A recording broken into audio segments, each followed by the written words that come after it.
Hey, what's up, everybody? My name is Andrew Davis. Obviously, I got my good friend Keenan here, and we are supposed to be talking about wrestling tonight, but there's nothing fucking going on with wrestling right now. There's like one thing that happened this week. So we're gonna be talking about the A Team instead.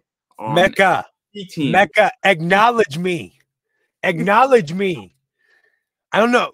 If you have kids, you want to fucking get on the fucking Roman Reigns. Like, dude, you are a fucking grown ass man, dude. Like if my son said that shit to me, I would spank his ass right there. Right there. I don't care who's watching. I don't care what the rules are nowadays. I would bend him over my knees and spank. I'll acknowledge you, motherfucker. And he says that to The Rock. Like, how does The Rock even acknowledge? That's all that happened. I saw the promo and I watched it on YouTube. I didn't watch, like, I can't imagine watching an entire Raw and all you get is fucking. So yeah, acknowledge. It's ridiculous. It's ridiculous. Now you got to win the first night for the bloodline not to be involved. Like,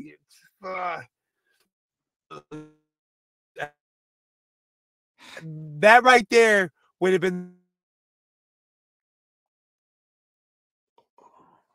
when Roman Reigns says acknowledge me and The Rock says, yeah, I'll acknowledge you, motherfucker. Boom, smack the shit out of him. You're acknowledged. You can still be the champ until I need you not to be. Then he goes face Cody. Now you Cody Crybaby. That I just gave you the lineup. Then the Cody Crybabies be like, well, we got Cody for the fucking WrestleMania.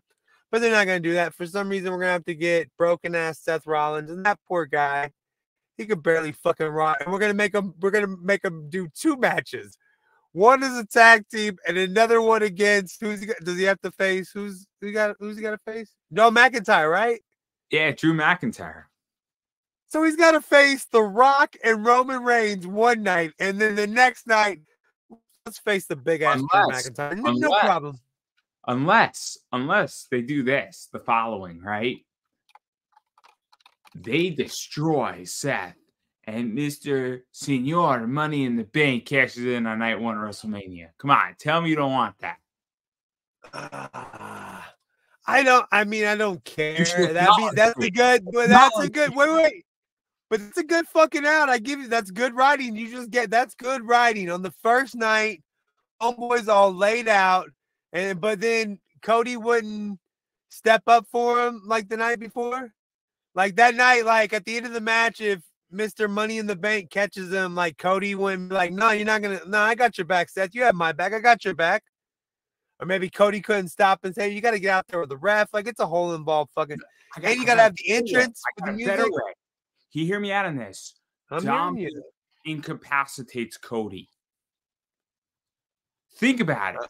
Okay. It works. It sounds crazy, but now is what you're doing. Cody gets the belt off of Roman. SummerSlam, you have Dominic versus Cody. But if they lay Cody out and Seth loses his belt, then the bloodline could do it, right? It's no DQ, and the bloodline could do whatever they want. So then you keep the belt on Roman. You can have him fight The Rocks. I don't know, but I'm just saying, like, it feels like they're still trying to look for a way to, like, keep the belt on Roman for a minute and get this whole Rock and Roman thing out the way, because that is the logical fucking choice. You want Rock and Roman. They just waited too fucking long. Rock and Roman, and The Rock has to do the job for Roman. The Rock can't win. The Rock has to do the job for Roman.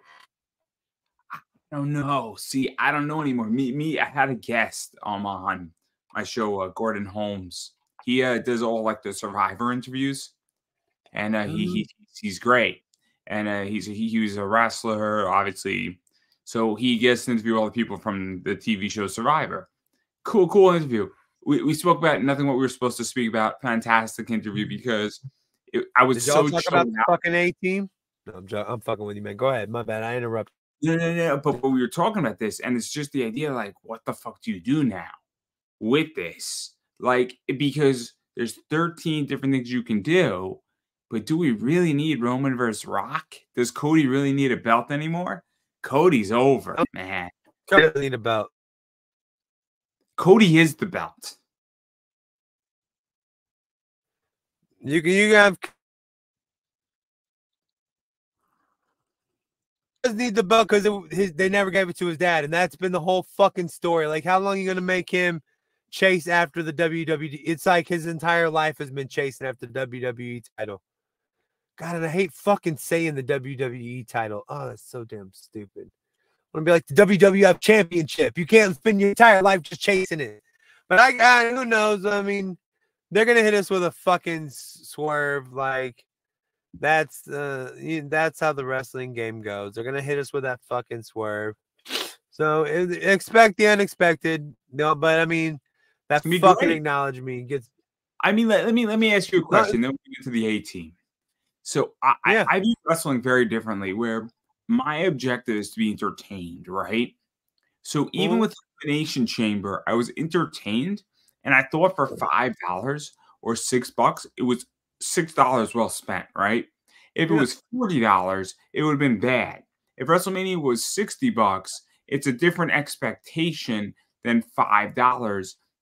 So WrestleMania is going to be 8 hours, give or take, for $5 for the month. My expectation went from here to here because we're talking about $5, everybody. I went to Starbucks today, and my frap and a cake pop cost me $7. Well, that lasted me 30 minutes. We're about to get canceled. I've never heard you say something more gay in my life. My frap and my cake pop cost me. Like, dude, come on, lie to us and be like, my black coffee and my fucking plain cake donut cost. My black coffee that I put my Kahlua in. My Frappy and my dude. You've been at McDonald's. Like, I seriously, one time I was at McDonald's. I'm sorry. Bring back the 90s, please. Bring back the 90s, dude. I was literally at McDonald's one time, and we ordered the drink right. We said, hey, my ex-girl said, hey, can I get a vanilla frappe? The lady said, sure. One vanilla frappy. How the fuck are you gonna mispronounce it when we've just pronounced it properly for you? Like you're right. Like you're like, it's all right. You can call me gay all you want. I know who I'm sleeping with, and I'm perfectly fine with that. Sleeping with your left and your right, dog. Joking. That's right. I walked right into that purposely. All I remember, as soon as you say what is that movie? Your best friends are your left and your right. I don't even know what movie it's from. I can't think. That's where we go too far into, like, the script I would have to write out for a fucking video with you. It has to be so deep. Like, okay, that's what I'm gonna say here, Mecca. Don't take me too far, because I won't be able to think of this movie if we go off this rail too much, my man. Let's get back to the fucking A-Team. Let's get back to acknowledge me. Acknowledge me. Better for everybody. So I've never seen the A-Team before.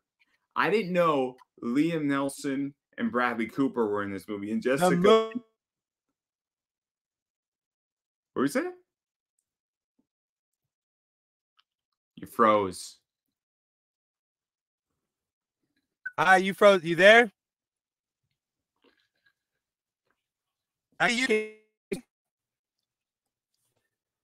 We're having some technical fucking. We need MacGyver to also come in and fix our. Right. I don't know what's going on. We watch the A-Team. Where's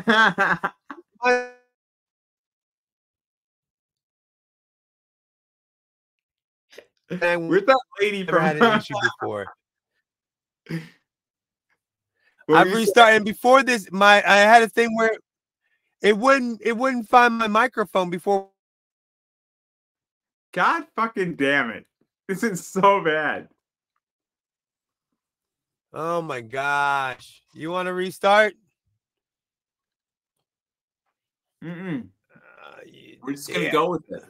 We're going with it. All right, I'm down to go with it, man. I don't give a shit. The comedies and the fuck ups. Who cares? If they're with us, they're with us. All right, so you've seen the TV show The A-Team before, right? Of course. Who hasn't? It's great. That's what I'm saying. So yeah, I just wanted to clarify. You said I haven't seen The A-Team before. You've seen the TV show. You just never saw the crappy movie? I never saw the movie. I really Saw it. enjoyed the movie. Was it a great Did you? movie? No. Did I enjoy it? Yes. That 2-hour movie, there's about 120 minutes in there that would have made a great flick. 120 minutes in that movie that would have been great. I stopped the movie at 1 hour after they got caught and they went to jail, and then they got out and Baracus got knocked out the first time. I stopped the movie and then fast forward till Baracus gets knocked out the last time as the African dude. It was a good movie without that middle fucking part. That middle, like, how are you going to make a two? That's what killed this movie. 2 hours. They did pretty good on the casting. I liked all the casting. Did you like the cast? It was Rasheed Wallace. Rampage Rasheed. You know how stupid. And no, Rampage Jackson. Oh my God. It was Rampage Jackson. After I saw that, after we got off the thing, I thought of it and I was like, mother. Quentin Rampage Jackson was B.A. Baracus. So I again, it should not have been 2 hours. It should have been 1 hour and 30 minutes, 90 minutes. Just give me A-team action, give me A-team comedy, give me some wittiness in there, and you got a great movie. You got Bradley Cooper, you got Liam Neeson in there, you got a bunch of great people in there. So why not? This is what should have been done. You didn't need 30, I mean, not to get distracted. Have you seen Killers Under the Flower Moon? Yeah. The new Martin Scorsese, Robert De Niro, and shot, right? Beautifully shot, cool concept. A little bit confusing, to be honest. Fucking long. I thought long. I could tell Leonardo DiCaprio was gonna be a dick, but I thought he was gonna have a saving grace in there somewhere. I thought there was gonna be like one moment where he's like, I did it, but he just kept killing motherfuckers. Just kept being like. Now, I also thought the Wolf of Wall Street. I can't speak today. Was long too. So my point is that this movie was too long. This movie was way too long. The Wolf of Wall Street, there was drugs and nudity. So did you read the book? Did you read the book? Because the book was great. No, I don't read fucking books. What are you talking? That's a bigger waste of time than watching Monday Night Raw every week. Did you read the book? Bro, listen to the book. Yeah, I know. I might listen. But back when it came out, Audible wasn't like a thing yet for me. Like it was out there, but Amazon was still only delivering books at that time. Whenever that shit first came out, like I wasn't gonna order it. Great company, man. Great company. Yeah, no. To quit giving your stock advice on our entertainment podcast. We're trying to like bring knowledge into our shit. I'm trying to get you rich. That's all I'm trying to do here. I don't want to get else. I just want to get you and me rich.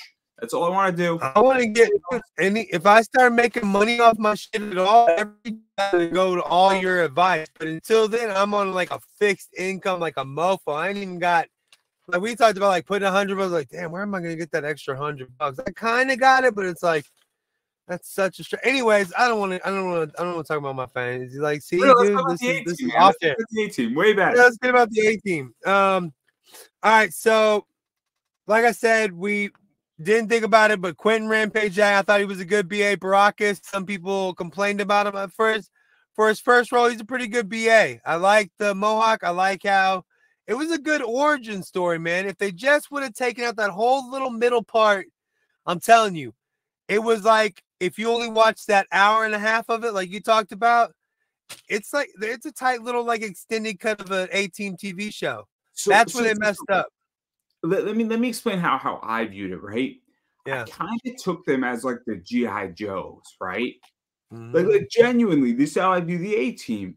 Is they're kind of a special operative team, and you know, in the TV show they're a little bit different, but you know, they're kind of like G.I. Joes, right? They're gonna get the mission done. You got a mission, you got something that's impossible to do, and you got to take care of it. Who do you call? And you call in specialists.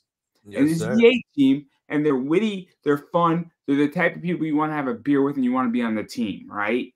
Don't you want to be on the A-team? Same thing with the Joes, right? G.I. Joes. You want to be on G.I. Joe because it seems cool what they're doing. And that's why I like the movies. That I'm like, man, this seems fun. And this is just special ops getting shit done. and having a good time doing it and being a team and let's go bang some shit out and let's go blow up a fucking building, man. Like, let's go do it. I agree. All right, let me tell you a few of the things that I liked about it. Number one, the van popping back up. I love the new school van. That was a send back for me. I was a huge fan of that. I liked it showed you the origin of why BA is scared of flying. Like, it never really told you, like, why is Baraka such a biatch about flying? Showed you the origin of that. I like that. I like they showed his name. That was some of the best part, was it showed a lot of the origin of B.A. Baraka's Bosco. The reason why they call me B.A. is because Bosco is always a badass, because they made, with a name like Bosco, you got to be a badass. You know what I'm saying? Like, it was like some boy named Sue type shit. The OG intro, when they save Murdoch from the Murdoch. I said that weird. My bad. When they save him from the mental institution, they play the whole A-Team intro with the like Hummer and shit, and they pop out of the thing at him. I love that. And then let me see. Left BA. What is it right there? What the fuck? Okay, but yeah, like I said, I left when there was with an hour. It was like 1 hour, and it was right at 1 hour when the BA was passed out from getting knocked out and being scared or some shit like that in the airplane. And then I could return with 28 minutes left in the movie. And I skipped all that shit in the middle. And that made it a really good movie. Quick, fast, to the point. I didn't have to waste a bunch of time. That general, the major dad, who that middle general shit did not matter at all. He did not matter. He was. So let me tell you what I liked about it. Yes, sir. I like the fact that they did Iraq, because I thought it was smart that they made it more modern.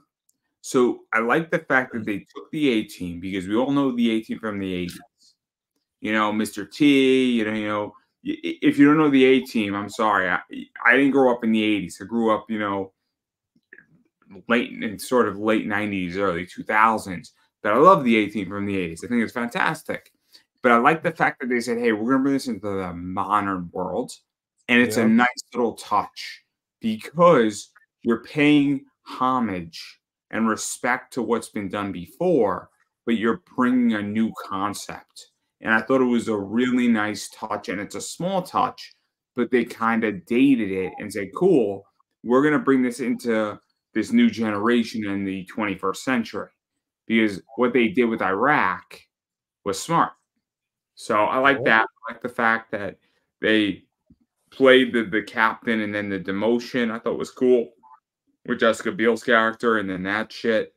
So that was, I like the blackmail stuff. And then I like that they broke out of prison. I like the fact that they all broke out of the Supermax prison. That was cool.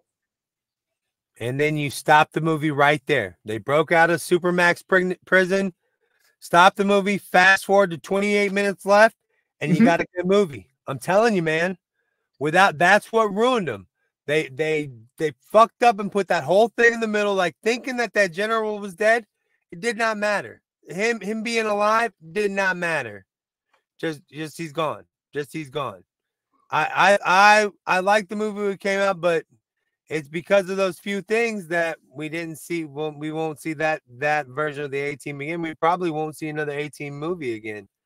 I mean, they consider it a failure, even though it did make money. It didn't make enough money. Not enough for a sequel. I mean, this is the question, though, is that, so, I mean, I enjoyed it, but then again, you know, my dad has a subscription to HBO Max. And so, you know, I didn't pay for it. Like, and it entertained me for 2 hours. Like, my life is, like, I'm complicated, and I deal with a lot of stress in my life. So for those 2 hours that I watched it, I'm like, all righty, we got a fun movie here. Is it a good movie? No. Is it a good 2 hour spent? Yeah, I enjoyed myself, man. Like, I'm not going to pretend. Like, I had a good time watching this movie. And it's weird. I'm in a weird place right now, just personally, where I'm taking a step back from my business, and I'm interjecting more entertainment and things that are just like action explosions. And that's what this was for me. Was it the best one? No. Did I enjoy it? Yeah. Did I think it was a waste of my time? No. It was a good use of my time. So it wouldn't have been. The only reason I brought it up is because you said you liked the A-Team show. I was like, oh, did you see the A-Team movie? No, and I was like, what the fuck? How'd you like the show? Like, I would never recommend it to somebody that never watched the show. I would never be like, you got to see the A-Team movie. Like, well, I've never seen.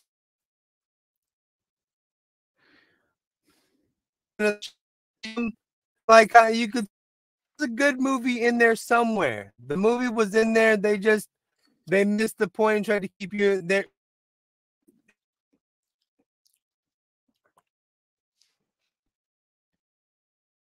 There's no bumpy knuckles. On another pause. I also watched. I don't know. Have you ever seen the 10 things you need to know about, or you didn't know about? A certain movie. I think it's called, like, I think Minty Comedic Arts is the guy's name, or Minty is his name. It's from Australia. I've seen things like that. Like Minty Comedic Arts. What are you saying?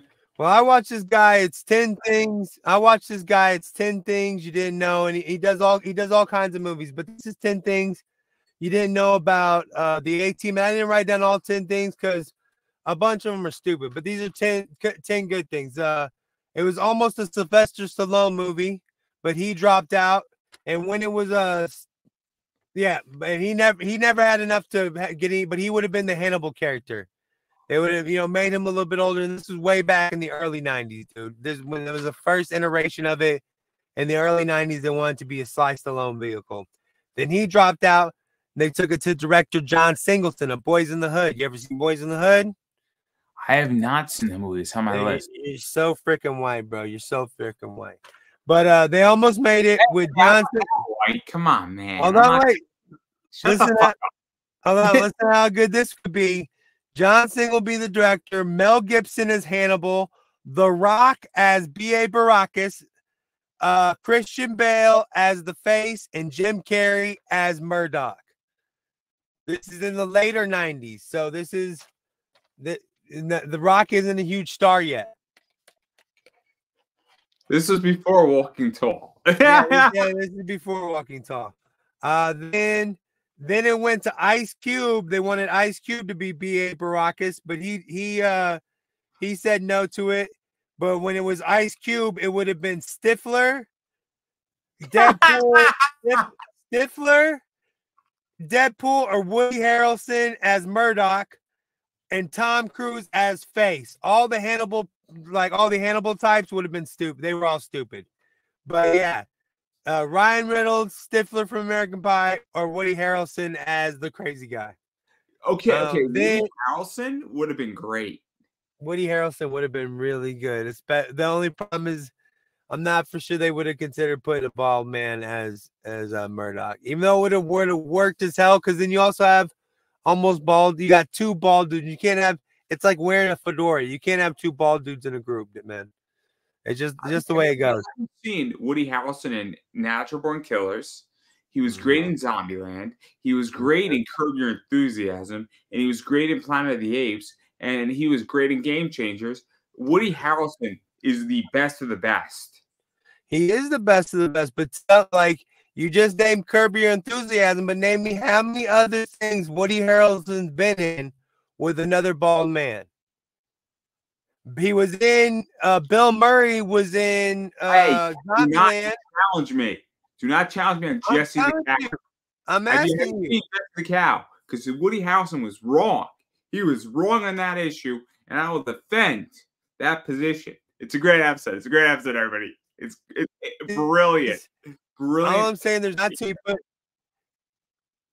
not too many things that you put two bald. There's not too many things that you put two bald people together in.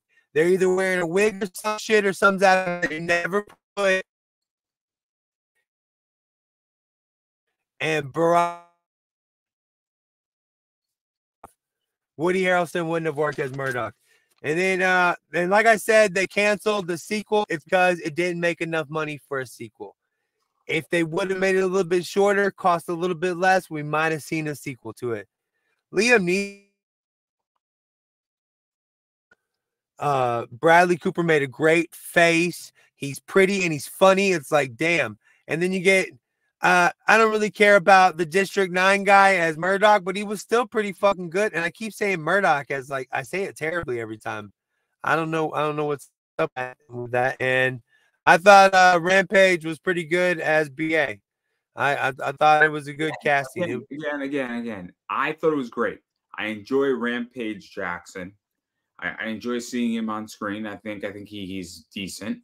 Bradley Cooper's Bradley Cooper. And also, I mean, I don't know how you view it, but I can't view Liam Neeson the same after Batman Begins, Ted, and Taken, because Liam Neeson is fantastic, and my point is that I thought he was great in this. I thought Bradley Cooper was great. I thought Rampage Jackson was great. I thought he was okay. I mean, given that, I wasn't expecting much from that role. Yeah. You're taking Mr. T's play. You don't have to be a great actor. Let's be honest. Mr. T was not a great actor. So taking his place, Rampage doesn't have to be that great an actor to beat out. That's the thing, though, right? This is my position, right, about Mr. T. Yeah. I make the argument. WrestleMania 3, I think it was WrestleMania 1. Mr. T was there. You didn't need Muhammad Ali. You didn't need Liberace. You needed Mr. T. Yeah. Mr. T wasn't in this movie because he didn't like the violence in this movie. In the TV show, there was all kinds of shooting, but nobody ever got shot. You never saw any blood. People got shot and you saw blood in this movie. That's why he didn't make a cameo. There was 2 other cameos. I think Face and Murdoch made a cameo. Hannibal couldn't make a cameo. George Papard couldn't make a cameo because he had passed away in the late 90s, I think. I'm not for sure. But overall, I'm glad you liked it. I thought it was good. If you were a fan of the A-Team, it was a good movie.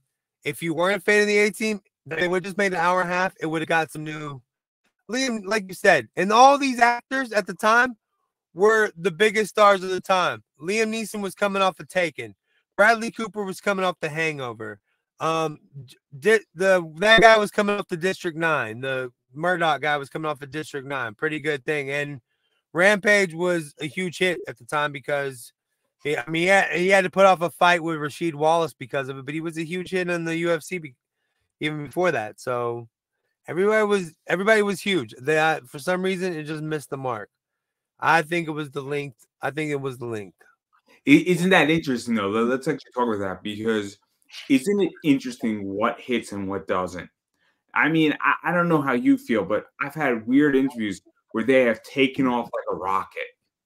And I've taken flyers and I had a feeling. So I interviewed this woman named Sasha Nakamoto.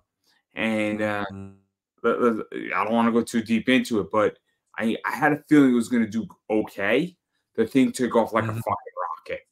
Because every time somebody sees that interview, they're like, "Bro, how'd you do it? Like, how did you treat this in the way you did it?" And it's not technically my best interview, but it is one of my most successful things. And and I knew it was going to be a trippy interview. The point that I'm getting at is weird, where I put minimal effort into something and I thought about it and I had a great time during that interview. And then I wound up having a bunch of alcohol after it. So I don't really remember the rest of the day. That's not the point here. It was good. It's like right before 4th of July. It was fantastic. That whole 5 days was amazing. But not the point. But like, it's weird, right? When something hits and when something doesn't. Like Silver Linings Playlist or Playbook. All right. What? We're back.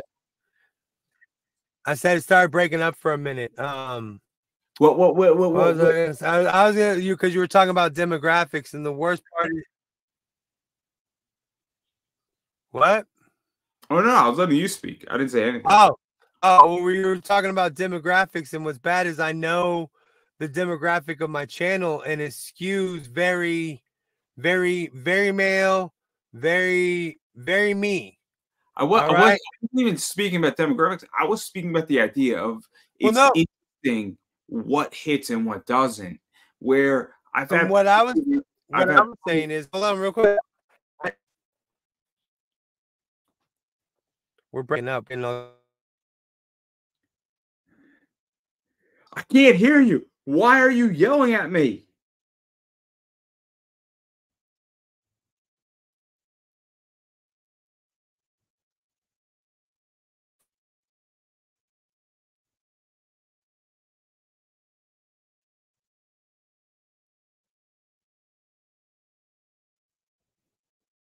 Are you there?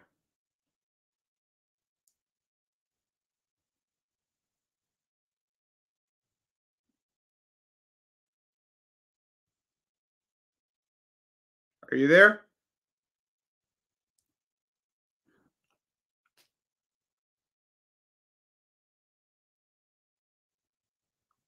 Oh no, I lost him.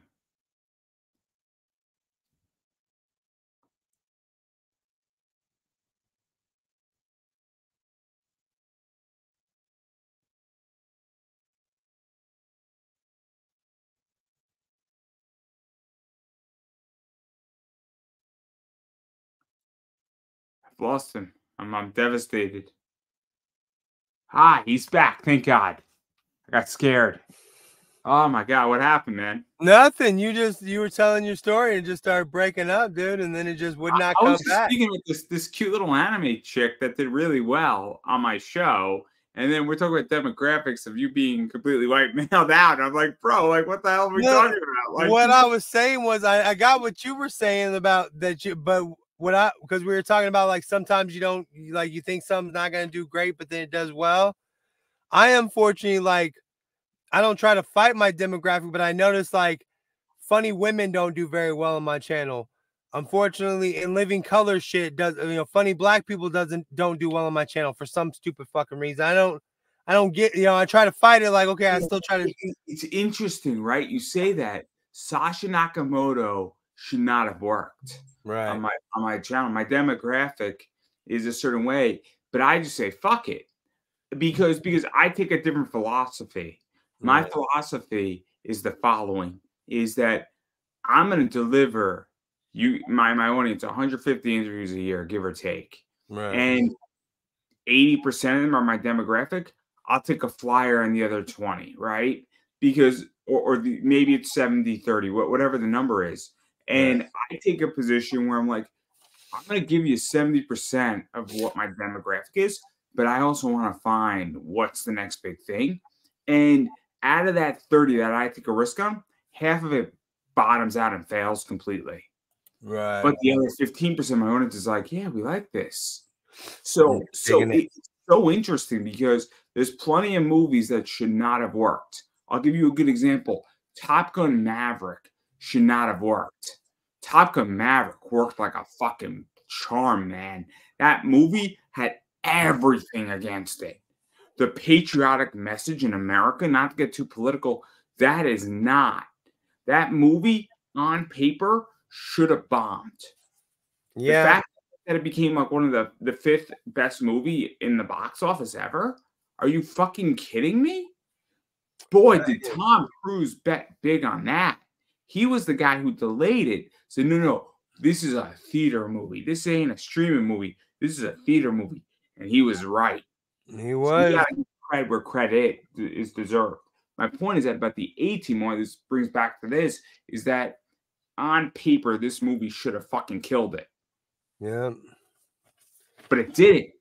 And that's what's so fascinating. I'm perplexed and I'm curious as an individual why you had on paper the answer, but in practicality, it failed. Well, yeah, and they didn't have the answer because this movie, like, this movie went through development since like the early 90s. So it was that for some reason they just couldn't get it together. Maybe it's because there was so much time I mean, it was big in the 80s, and then there's so much time in between. I mean, how many people are there out there that really enjoyed the A-Team? Like, if we took a poll on my channel or your channel or something, I think it might be hard pressed to find where people are like, yeah, I really did enjoy it. Maybe they did. Maybe I'm wrong. Like I said, I can't be the only one out there. There has to be more of us out there. It can't just be me and you that dug the movie. See that this is interesting, right? Obviously, we're kind of a pop culture wrestling show. John Cena is going to be a cultural phenomenon for the next 40 years minimally, if not longer. So, but John Cena has earned that, right? So you look at 2006, Edge versus John Cena. That match is etched into people's history because that is a pivotal match, and it is the highlights of his career. Is him putting Edge through 2 tables. So my point is that you bring up a great point about the 80s, right? Right now, the hottest thing is the 90s. I mean, I'm wearing a shirt right now that says "Bring Back the 90s." Obviously, I really like this shirt. You know, it's comfortable and it's my culture. Yeah, I'm a 90s, early 2000 kid. I'm the guy who watched like Jake Long, The American Dragon, Kim Possible, Recess, Hey Arnold, Rugrats. Recess all day. Recess all day. I wanted to be JT, but I'm probably more of a Mikey. I wanted to be JT, but I'm more of a Mikey. I can't. I'm a Gus, man. I'm a Gus, without a doubt. Gus is a bitch. Oh, I knew you were gonna say Gus. I would so beat up a fucking Gus. That's why I can't be. I don't know. But did you see the John Cena and Ricky Stenicki just came out on Prime like either today or yesterday? I didn't. My only thing is, and I have no I'm a bald fucking dude. My hair is not good. All right. I need a haircut at this moment. But for John Cena, how come we see his bald spot when he's live on wrestling, but when he's in a movie, there's no bald spot? What are they doing? Like, and what, like, it is really like, just have if you got a bald spot, have the fucking bald spot. Like, you don't need to, like, Kevin Smith has that bald spot at all times. How come we can see a bald spot when you're live, but in a movie they get rid of that bald spot? This is the issue, right? You know John Sire, right, from 2.5 Men? Yeah, John Cryer. Yeah, Cryer. I'm sorry. No, you're good. You know that he has a whole thing where like they put all this hair on him.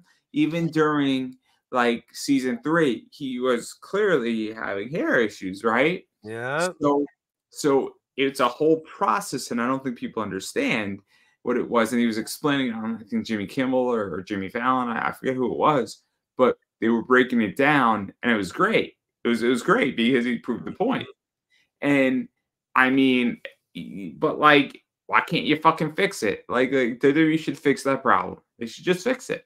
Well, just like, all right. So, or how about Cena? You're big enough to where you don't have to go live anymore, dude. Like, just do promos where you can protect that haircut, dude. Because I mean, it does not look. I don't even care. It's just I know when I see that bald spot, I'm like, wait, I've never seen, and it's a big fucking bald spot. It's not a small little like in the top of the back of his head. It's a big ass bald spot. Like, I mean, I don't know about you, man. I'm 31. My hair is slightly receding, and my hair is going massively gray.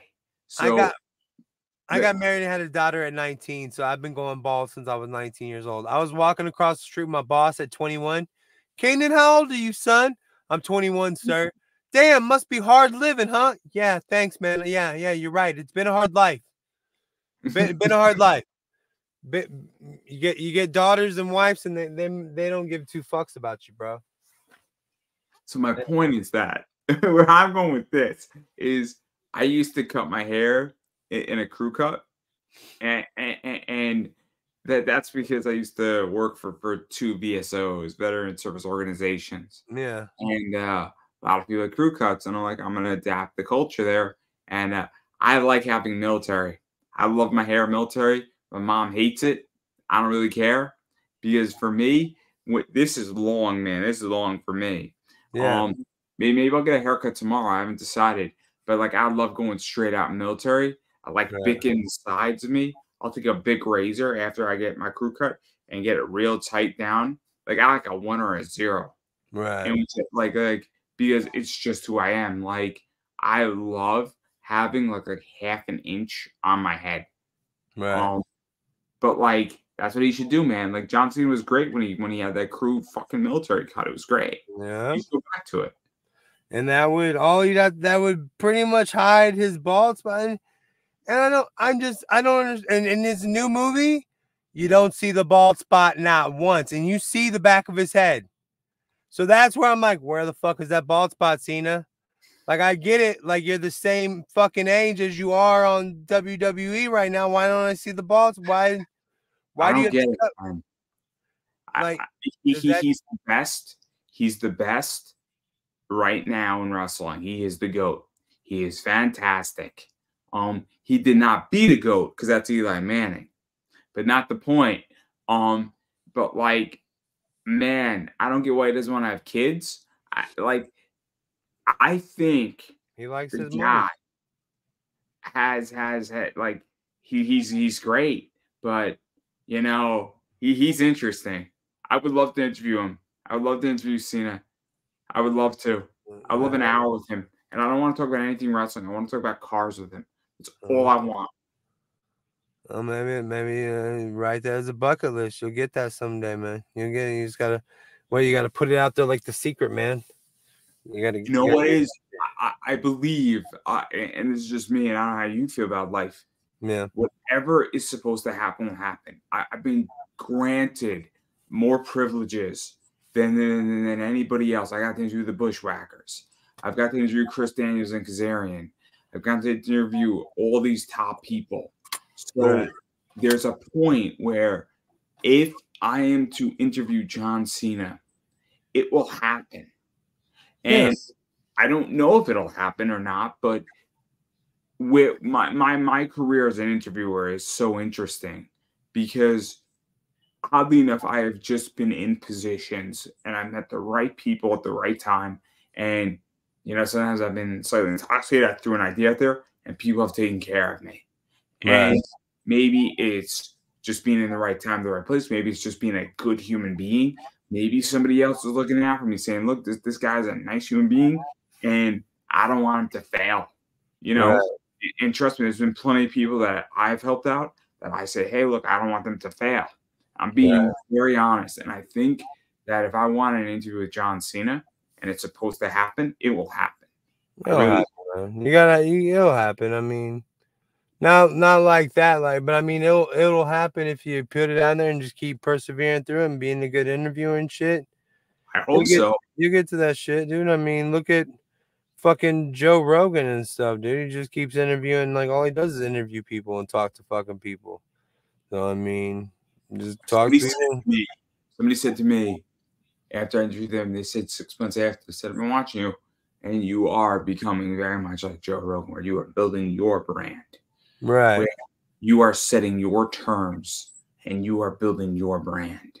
And I choose my interviews. My guests and my audience doesn't choose the play.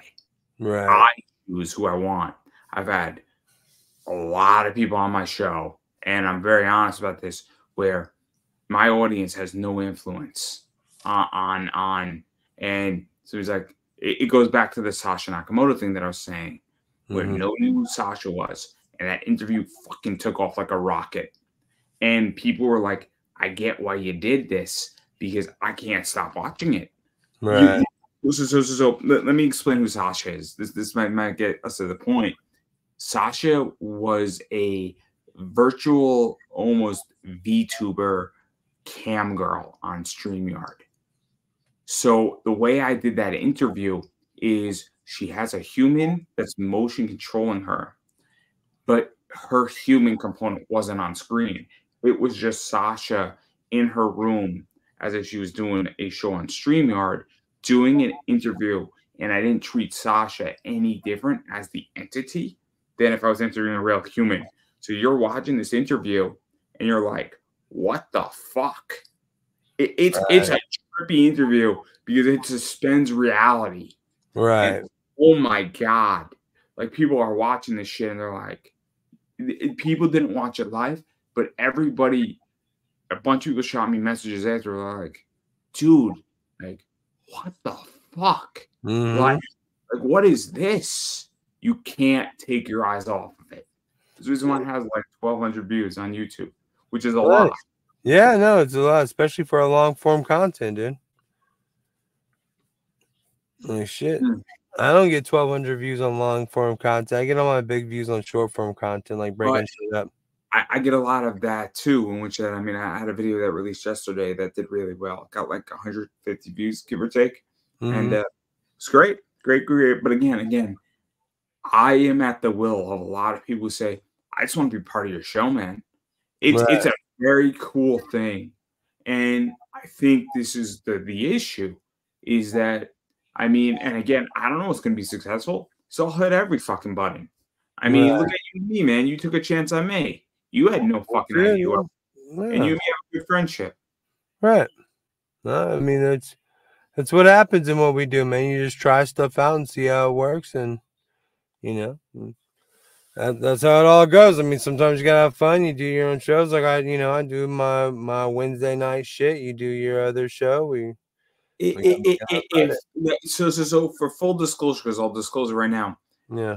I don't always allow people to share out the shows that I host or I set up or that. But with you, I feel comfortable because this is a joint venture. So all of a sudden we were making real money from this and we had merch, it'd be a 50-50 split. Definitely. And we might get there at some point. But with my guests, on the most part, I turn that component off. So when I'm interviewing somebody on Conversations in Pop Culture, you know, I don't want to share that interview because it is not a 50-50 split. No, you've talked about this before. It's not. Yeah, you talked about when we had your friend on too. Like it's not. You offered for him to share. He's like, I don't have anything to share it with. But you know, you always like, well, you know, I'm not. This isn't. You know, when you interview somebody, it's yours. Just like when I interviewed you, you didn't ask for anything, and you didn't say like, hey, can I put this out of mine? It was just. It was, you know, talking and practicing almost. You know, like, yeah, dude, because I literally don't know anything, you know, all the stuff that you know about, I don't really know about. So I was like, yeah, dude, I'm done to talk to you. Let's do it. Like, I don't know anything about interviewing. I'm just getting started. Let's try it out. That's how we struck up our friendship. So no, I completely agree. Like and I've interviewed, like I said, I was talking to you, my buddy, Vinny Vineyard. I'm trying to set up a time for me and you to talk to him because he's got a couple movies up on Amazon, one called The Hike, one called WHJFM, and he's an ex-wrestler. Him and his buddy used to be called, he used to be in a tag team called Big and Funky. So now they got a Big and Funky Productions, like a whole little thing that they put together. He's a pretty cool guy. Like I like talking to him. And I'm telling you, dude, like because he has he's shared with me his videos to where I've had to pay for him and just I watch him and talk to him. He's pretty good, dude. I put up a couple of shorts of stuff that I watched and of stuff that he did, and I recorded it and told them what I was doing. But when you interview somebody, you own that. Even though he has his own channel. It's the idea that this is a joint venture in full disclosure. Yeah. Where I don't, and which that, and hopefully we agree that it's 50% a piece. But I don't grant that to everybody. When I do Mike Baron, that's my content. It's not Mike's. I like Mike Baron. I have a good relationship with Mike Baron. Mike Baron's a comic artist. Me and Mike Baron politically probably agree on 85%. The 15% is interesting. We've had discussions about it. Very civil discussions. But I have a good relationship with certain people. But he doesn't own that content. No. I feel very uncomfortable sending people content. That is mine. Lou Fisto asked for my content. I was not happy with her, to be honest. Right. Because it's my content. It's not your content. It's mine. Right. Because it's my fucking platform. We've done this a couple of times I've been on your platform and you interviewed me, or I came on and helped you out just to, like you said, hey, I got nothing going on. You want to go host the show and just talk with me? And I didn't ask to share that because we were doing your stuff. I didn't ask to share that on my stuff just because I didn't think that was my right or perfume. And I didn't really. I was like, no, I'm just jumping on with you. Yeah, I don't need to share this. This is all like I do this all the time, so I'm down to practice whatever. But then when we did a joint show, you know, I told you like, hey, I'm recording on Facebook because we didn't have this whole StreamYard shit figured out yet. I was like, hey, I'm recording on my TikTok or something like that. And I told you when I was like, hey, I'm making a couple shorts of us. That's about it. But I let you There was know. somebody who did that, and I didn't mind him breaking up pieces of the interview. I would have preferred if he asked me though. Yeah, you gotta be, and maybe it's different because I'm a creator too, and I know that if somebody did that to me, I would want them to at least. And like, what if He you're told going me through my page one day or sometime, or maybe like you have your name on some shit to where it lets you know if your name's used on anything, and maybe I, you know, and it's maybe I tagged you in Andrew Mecca. You know what I'm saying? Like, you don't want to find that out in some underhanded way. It'd be like, hey man, I didn't. I'll tell a story about how I started a friendship with somebody. So I have a good relationship with LFC and Tommy Bell. Mm-hmm. So what happened is that I asked, I tweeted a question to Sean, and I said, "Hey, whoever has a really good question, we'll send you a shirt of LFC." And I like wearing the shirt, and my mom hates it, and that's why I like the shirt. So it's this shirt of Jolene Hex and Bella Inc., I think, fighting, and it's Jolene's ass is on the shirt, and all you see is her ass in a thong, and it's great. She's like Really? fighting Bella Inc. It's a great shirt. I wear it to Texas Roadhouse. A bunch of you look at me. I wore it to a bar, and all these guys are like, "Bro, that's an awesome fucking shirt, man." And then all the women in the bar were not happy with me. It was great. But what happened is that apparently somebody cut up a clip of Tommy Bell, and I interviewed Shelby Paris, who fights for LFC, and I wore the shirt because Mm-hmm. I was interviewing Shelby, and I have a good relationship with LFC. And then I got cut up into Tommy Bell's feed without getting credited. Now Right. I saw that later on, and I'm like, this is awesome. 10,000 people saw this of my 15 seconds with Shelby Paris. Did I give a fuck? No, because I'm like, the value of this. But Tommy was like, hey, man, I'm really sorry about that. And we Right. jump, I'm like, dude, no worries, man. It happens. It's not a big deal where somebody cut something up and built something for you and nobody thought about this. I didn't take it personal, right? Because Tommy apologized to me and said, hey, thanks for reaching out to me, man. Do you want to do an interview with me? He's like, yeah, let's do something. Right. Because when me and Tommy did it like a 3-hour interview, I need to re-interview Tommy, but I have a really good relationship with him. I have a good relationship with LFC because of that too. Because what wound up happening is that everybody realized that it was just an uncredited mistake. Did I give a fuck? No. But again, when it's my content and not a 15-second clip, I get upset. You send Right. content up. Give me a heads up if you're going to cut something out of an interview. There's not a problem. Just give me a fucking heads up. But I don't want somebody to fucking stream it on their platform when it's my fucking interview. That's not Right. okay. No, it's not, and that's. I mean, that's like an unspoken agreement. Like everybody should be, and that's what I'm saying. It's the difference between, and a lot. Everybody that you probably deal with, they know about content creation and you You know can see from. IP and everything. Like that's your intellectual property. If they're coming on your show, I like don't know. I don't know if they know it. I mean, I had Barry Yandel ask if it's viewer free, and I said, yeah, all my stuff is free for everybody to watch it. I have advertisers, but I had a great interview with Barry Yandel. I was privileged. Again, talk about privilege here. Barry Yandel plays Mr. Tuban Clay from One Piece. yeah, A very cool character. People were like, this is cool, man, that you get to do this type of shit. And right, how do you do it? Is the question people ask me. And I'm like, right, I give everybody the answer. I'll tell everybody, all I do is I shoot a nice email and I ask. And I've been doing this for 10 years and I've eaten a lot of shit to get here. And right, asked a lot of people and I start small and I'm not an asshole. That's the secret. That's legitly the secret. right, Is that ask a lot of people and don't be a dick. And you'll be just fucking fine and learn a little bit of social media. And here we are, you and me are talking, and you and me are not big celebrities, But guess what happens? A big celebrity sees this and like, man, these two guys are not dicks and they're just having a good time on their Friday night. I want to be a part of it. Right. It happens all the time because I guarantee you, somebody like Barry Yandel, and I guarantee you, somebody like John Cena probably wants to have these conversations in a private room. I guarantee you. I guarantee you. I'm willing to put real money on it. But again, getting back to the unspoken rule. So you just want 30 minutes alone in a room with John Cena? No, 1 hour alone in a room with John Cena, and you'll rock his world from what you said, right? No. I would love to have a private conversation. I'm joking with you, man. I know. But just 1 hour alone in a room with John Cena. I want this signed by him. I want one of these signed by him. I won't even bring up his bald spot. Like, I won't even talk about it. Like, I'll be quiet about the entire time. Like, you can't see me. I can't see the bald spot. Let me explain to you what I want to do with John Cena. So, I am a big Lego car guy, right? Yeah. So I like things like this. Yeah.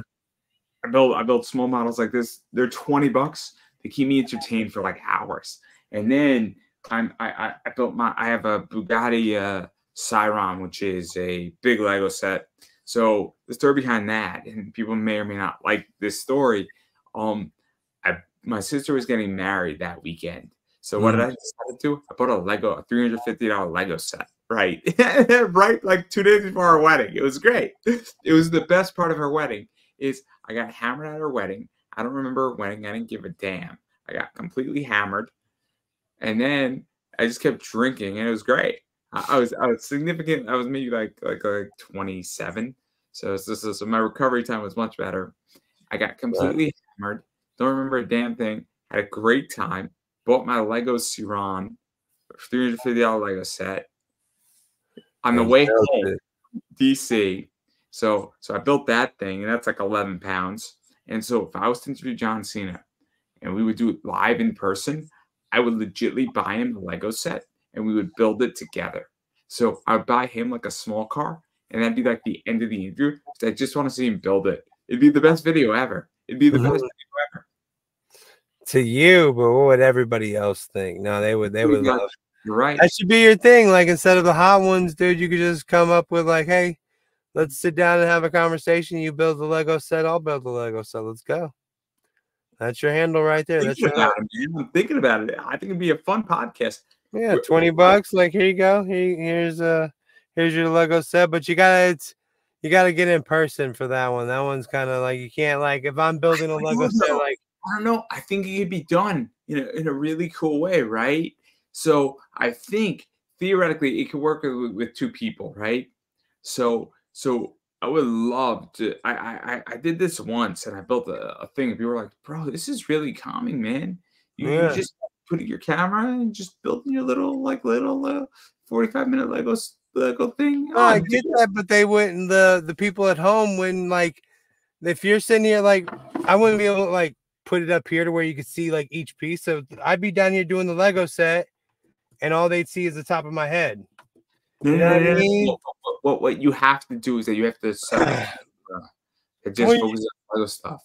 You have to get multiple, but people don't. I mean, that's like a big setup that you have to do it like each, like at your thing and at their thing. Like, it's one thing to have it set up at your house, but then to have it set up at the people's house that they're going to and all that, it could be done. You're right. You're right. I don't know. No. I'm just thinking, but my point is that going back to the media position in the A. Yeah. I mean, we're way past the A team. We both agree on the A team. We moved on past the A team now. Yeah. But like this is the issue with media is that we talk about that because I want to touch upon this because I think it's fascinating. Some people understand media really well and understand rights, and some people don't. Some people that I interview don't understand that I cut up your interview. And when you come on my show, it's not just the interview anymore. It's the idea that when I cut up a piece of content and there's a 2-minute clip and that thing gets 400 views, but then we have 10 of those and collectively on average, they get about 90 views a pop. And then a TikTok does 1,000 plays and I have 4 of those and they're doing about 800 a piece on average. Like, your media level is now not what the interview did. because I don't know how you feel, but I cut up content out of my interviews, and in many ways, the micro content does better than the interview. Mm-hmm. Eats Micro back. content is key now. I mean, everybody wants attention span sucks. I think we talked about this before. I'm so sick of fucking editing. It's not even funny. That's the best part of just doing this live. I don't care about cutting this shit up. I don't want to have anything to do with it. I don't want to cut it up. I'm so tired of editing shit. I do my frozen pizza reviews. I got to edit that shit. I do free movies on YouTube. You know, the movie for premium members, there's a free movie section on YouTube. So I do like a top 10 each week. I got to cut that up. And then my segments when I go to Waffle House, there's an hour worth of content there I could cut up. But again, I'm over it. I just put the hour on a podcast. And this I created a podcast because, you know, Google doesn't do podcasts anymore. They have it set up through YouTube. So once we get done with here, I just go to our whatever the video was and how it went up to my YouTube, and I just put it on the playlist of like every Friday night. Makes its own podcast. So that's basically it. That's basically it. I take a different approach, right? So I cut up a lot of content, right? Yeah. And what I'm getting to the point is that I do content 5 days a week. So 5 shorts, 5 micro contents. I don't do anything on the weekends. Right. I used to do shit on the weekends. I'm too tired for it. And then I initiate what's called the burn week. Right. So maybe every 90 days, I have a week off where I just won't put out content. And my goal is that I'm good till June 1st right now. And I have a boatload more content and it needs to get uploaded. But I'm trying to add more content because I want to get to the point. Theoretically, right now, if I didn't do any more cutting up and editing, I would be good till October. Right. So my objective, though, is that I want to add a bunch more into the cycles because I want to get 2024 done by July. I want to get 2025 done by December, and I want to get 2026 done by June of 2025, and I want to start working, and I want to get 2027 done by the end of December 2025. And so I want to get 2, 5, 6 years ahead because it sounds sick, but I'm a demented human being without a doubt, because when I start scheduling my content that far out, it actually creates a base point. So because I view my YouTube channel as a database and a library. I'm playing the long game. I'm not playing the short game anymore. All right, but don't your interviews have like immediate like content? Like, don't you have? They do, but I think the real money's in the micro. Like what we talked about, I know, but like what we talked about tonight, like usually what we talk about isn't evergreen. It's usually only good for whatever week that we're on. You know, it's not somebody's not going to be watching our YouTube and at least mine. A lot of my interviews that I do though with voice actors and wrestlers, that content tends to be evergreen. Right. So again, the micro content, and I'm looking at the evergreen content. I'm looking at search engine optimization because I've come to the conclusion that YouTube is a search engine. Me and people disagree on this topic where people say, oh, YouTube has things with their algorithm that are all fucked up and Facebook doesn't. I'm like, you guys don't get it though. Is that YouTube is the best. YouTube is the world's second largest search engine after Google. Well, now Google's owned by Google now. That's what I'm saying. Google shut down their podcast side. They just do everything, all their podcasts through YouTube. Google. So my point though is that how many times have you entered a question into YouTube to say my Mac is not responding? What the fuck do I do? Like legitimately 4 times a week, I'm asking YouTube questions. Mm-hmm. So like tonight, I watched A-Team on HBO, and then I did the 10 things you didn't know about the A-Team, and that gave me the rest of my little topics. That was it. Like, and I do that. I mean, shit, you can do a podcast. You can do you can basically just watch somebody else's YouTube and do almost exactly what they're doing, and cut it up just basically. And the YouTube's so vast and so big, you can scrunch off of somebody like that. Like right now, please. No, I'm saying like when we talk about WWE, I just pick out a thumbnail that says WWE, and then I put that as the thumbnail. Nobody gives two shits about me or you. If I put a picture of me or you, me and you up there, like right now, because it would make a little thumbnail, it would generate a thumbnail for me of this. But nobody's looking at this like, oh, look at Mecca and Keenan. Let's go watch this. At most, maybe we'll get a hit because I look like Fred Durst if he was almost dead or some shit. Like, I mean, we're not gonna get too much No, hits. it's true. I mean, look, I pick my thumbnails. You know, this show I'm more lazy than not because again, I find this show to be a lot of fun. And again, this is definitely not as thought out as the rest of the shit, and eventually will become more thought out without a doubt. I'm just not there yet, and it's Friday and I'm fucking done. I just want to get There's no reason to think it out, dude. What I did tonight for our thumbnail is I put in to Google the image search YouTube A-Team thumbnail, and it came up the original A-Team versus the new A-Team, and it said scene comparisons.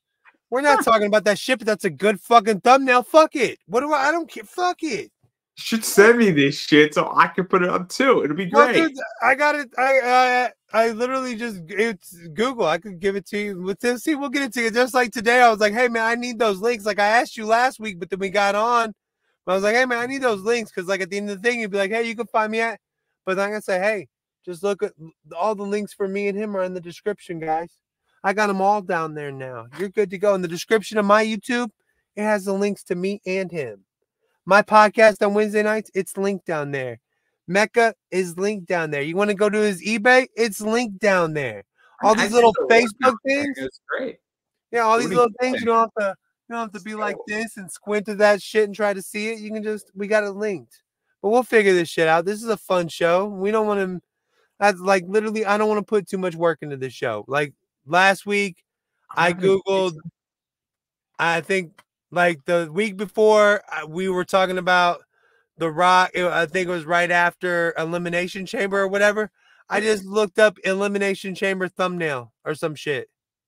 Boom. It's so ridiculous. I mean, look, you know, it's let's talk about that dude for like 5 minutes here.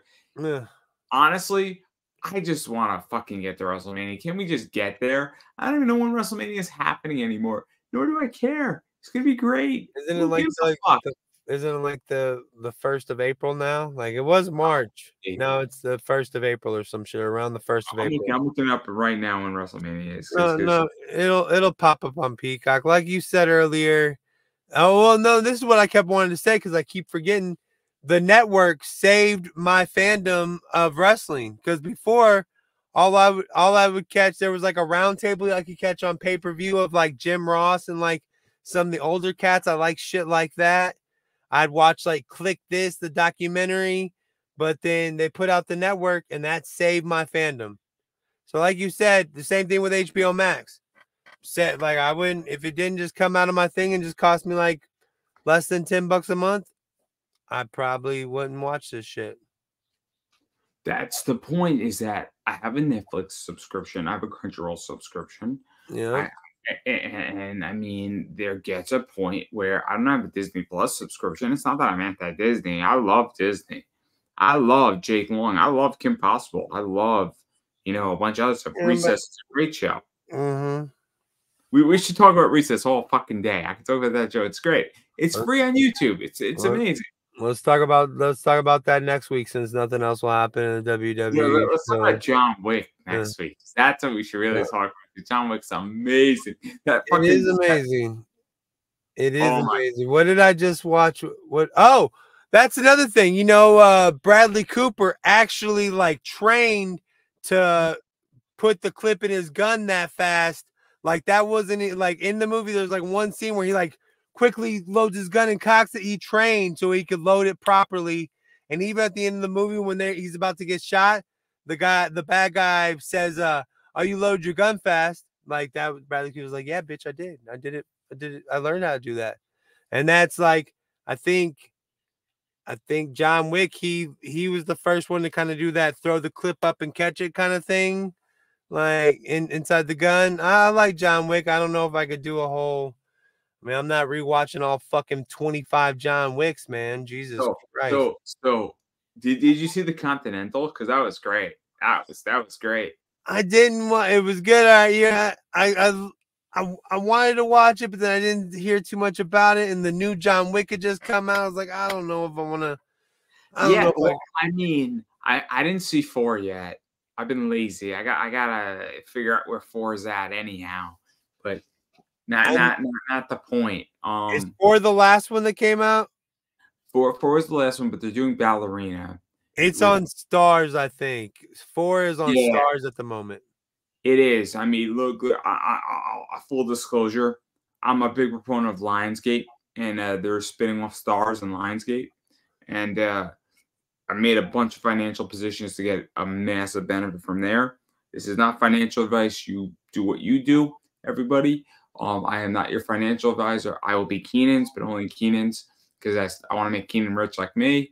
But not the point.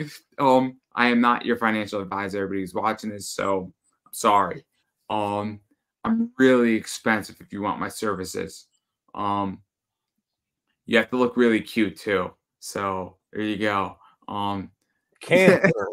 30 seconds there. It's gonna get UV both canceled. On the way to not being financial advice, you gotta say a cancelable fucking thing. Like your ass has to kind of be showing out of the back of your pants, and you have to be. What was that old thing? Ass or grass. That's the only way. That's the only way you get a ride. Ass or grass, right? That's what you're basically saying. Ass or grass. It's the only way. That's the only way I'm giving you financial advice. And that's almost positive. It's like ass. I forget what it is. Let's just say that my inner circle is there are people that I have a lot of access to that people would pay me a lot of money for. So let's just leave it at that. I've earned it. Without a fucking doubt. I bet you have. And if I was a financial advisor, my client list would be extremely private. Well, yeah, you wouldn't want to tell us about John Cena and shit. No, I'm joking. I'm so fucking around, man. I'm so joking. No. I have a lot of connections to a lot of fucking people that, again, I've earned my right to do what I want to do. I'm sorry to say it, but I've earned the ability to basically run the way I want to run, and I'm fine with that. And I sleep fun at night. And well, yeah, why would you apologize for that, dude? No, I apologize because unfortunately there are people who are right now feeling that they're getting fucked over, but they haven't put in the 10 years. And this is a real issue right now where people think because I'm doing okay now and I get certain guests, they don't realize that I've been doing it for fucking 10 years and I have fucking climbed the ladder rung by rung. Right. I have gone through fucking hell and bullshit, and I've eaten a lot of fucking crap to get where I'm at, and I'm only getting good now. Right. I'm fucking great. I'm good at best. It's a marathon. It's taken a lot. It's taken a lot of evolution, and I think that's what people forget. Yeah, I'm sure a bunch of people don't see all the hard work that they don't see how the sausage is made. They don't want to. That's it. They just enjoy eating my sausage. That's take that as you will. I mean, each to their own, right? It's hard to say it that my sausage is enjoyable. I don't apologize. Great sausages too. I don't. No, but we're not talking about your fucking sausages right now, Mecca. Damn it, bro! Like it's always about Mecca, dude. Always trying to make it about myself and my sausage creations. No, I'm just saying you make better sausages than me. I know when I am out sausage. That's what she said. I know when I'm out sausage. I admit defeat. That's what she said. I know when I'm out sausage. That's how it goes. That's hilarious. Well, man, I'm gonna have to let you go till next week, man. What are we doing next week? I think you said John Wick, but you can't talk about John Wick until you see 4. I think we might have to talk about Recess, and we'll see where we go. I mean, we could talk about Recess. Recess will be you got to catch up with John. I mean, you can't talk about John Wick. I mean, and not talk about the last one, dude. Like I mean, I could go watch it. I'll go pick up Stars, dude. I can really care less what we talk. I'm down to talk about whatever. I'm not gonna. I'll tell you this. I'm gonna watch. I'll be honest with you. I'd rather talk about Recess, Jake Long, and Kim Possible than John Wick. I mean, as much as I love John Wick, I'm good. I mean, Kim Possible is okay. I mean, I was like 20 at that time. Jake Long. Again, like I was like 20, but Recess, I was like 14, 15, or 16. And I was right at that age where like I get up still in the morning and get a bowl of cereal and watch Saturday. And Mikey again, like, dude, as a fat kid, like, I mean, I wanted to be JT, but I was a Mikey. I mean, so this is the question though, is that the reason, I mean, you know who plays Spinelli, right? It's Marcy from Californication plays Spinelli. Yeah.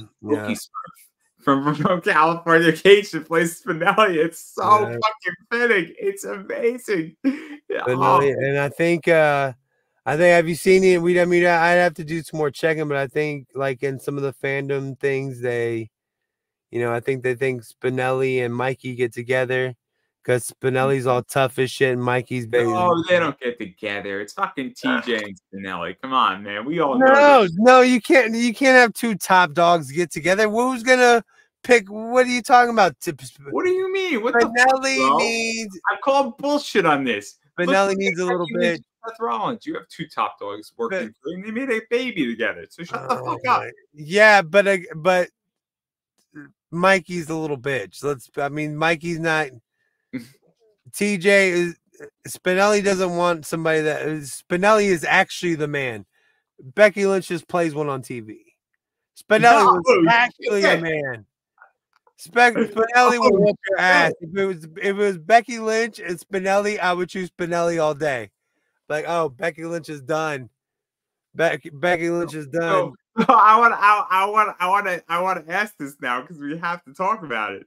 So if Spinelli faced Becky Lynch at WrestleMania, would it be a main event? Well, I mean, like if you, I don't think any woman ever should be the main event at WrestleMania. Oh shit! Like, I mean, I'm all for women's wrestling, but it's like this is my biggest thing with it. My biggest thing with women's wrestling, I'm all for it. I'm down to watch some women's wrestling, except I don't know if you know the fans of wrestling. We're hillbilly white trash. We don't care about women's wrestling. All you really want to see is tits and ass. Let's be honest, Mecca. Why don't you, bro? Let me ask you this: what does LFC stand for? I don't fucking know. Lingerie Fighting Championship. There you go. But see, that's what I'm saying. We don't want to see, like, when you see 2 women beat the crap out of each other. Yeah, that's good, but we only need to see, like, how long did we deal with just a woman's champion? There was really no opponent. Okay, okay. So let me ask you this, because I actually want to get into this now because this is fascinating to me. It is International Women's Day, so I really appreciate it. Isn't it Women's Month? I really appreciate it this day. It's great that you did it. Isn't it Women's Month? I mean, they get all March, so I mean. March is my motherfucking month. It's St. Patrick's Day and my birthday on the 18th. St. Patrick's Day is the 17th. My birthday's on the 18th. It's my damn month. And if I was a black person, how upset would I be that the women get a longer, like, okay, like I get it, but like women weren't, like, they were bought and sold, but like in a much nicer way. Like what? Like they get a longer month than us? Like they were bought and sold, but like they got to live in the big house. And come on, I'm just saying, like, really, y'all get all of March? Like, why don't y'all get 28 days? And like, I don't I mean, look, LGBTQ community gets all of June. They get a bigger month too. As an old white dude, I celebrate all year long. That's I celebrate all year long too. It's great. I never get in trouble, and especially like now, like I look so, but I do like I look like the type of dude that would be a fucking Karen. Like when I walk up, people expect me to like bitch and complain. So it's interesting, right? I don't get that at all. I'm a tough son of a bitch. I'm a tough son of a disability bitch, man. And I don't ask for anything. I don't bother. I show up. People think I'm broke, and then I'm dropping $500 on like a Lego car, and people are like, "What the fuck?" Like people are like, "What the shit, man?" Because people think and people have a stigma that people with disabilities are not equals, and it bothers me. You're damn right we're not equals. I have to outthink you. I have to outperform you, and I have to make sure that I am better than you. Right. All my life, that's been the story. And in 11th grade, I learned a very valuable lesson. I was in macroeconomics. I'm a kid with a physical disability and a learning disability. I worked my ass off in that class. First quiz, 92% of the class failed and had to retake the first quiz. And I was in the 8% that didn't because I studied and I thought and I treated it seriously. And I said, I have a chip on my shoulder and I have something to prove that I belong in an AP class. Right. And my first thing I did on that retest is I said, I got a 98 on that exam. The highest in the class. I said, if somebody smokes me, can they beat my score? Because if they could have beat my score, I would have fucking protested. Right. I was some bullshit that somebody gets a redo and gets to combine the average and gets to do better than I did when I don't have to retake it. That's ridiculous. And I would have fought it tooth and nail. Right. Turns out that I calculated the averages. Instead of listening to the next lecture, I calculated the averages during the class, and I said, great, my score's intact. There you go. Well, you got to get what you got to get, man. All right, so we'll talk about recess next week. Oh, yeah, of course we'll go recess next week. Well, nothing happens in the WWF. Oh, no, I'm in WWE. Nothing's going to fucking happen. No, I don't think anything will happen. Well, I got to get up early with my crazy son. You have to give a teaser. Who are you going to be from recess? Because I want to be Digger Dave. Oh, dude, I am Gus all day. I mean, even though I said I would want in a perfect world want to be a TJ. You know what the theme of season 5 of my show is, right? What?